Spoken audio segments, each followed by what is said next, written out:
दोस्तों, हमारे भोजपुरी समाज में एक गजब की परंपरा है।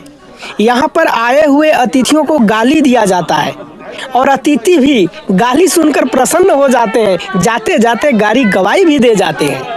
ये भोजपुरी की एक पारंपरिक लोकगीत है। एकदम गीत गा गा कर गरियाया जाता है।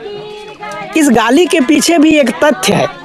जब लोग संबंध बनाते हैं, रिश्ता बनाते हैं, तो ठोक ठठा कर चारों तरफ से देखते हैं और इस कड़ी में धैर्य की परीक्षा ली जाती है कि हम जिससे संबंध बनाते हैं उसके अंदर धैर्य कितना है।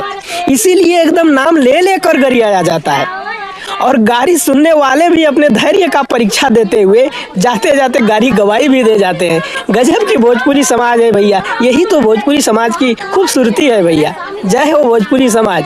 आप लोग हमारे वीडियो को अच्छा लगे तो लाइक कीजिएगा, पेज को सब्सक्राइब कीजिएगा, चैनल को सब्सक्राइब कीजिएगा और हमें आशीर्वाद दीजिएगा। धन्यवाद।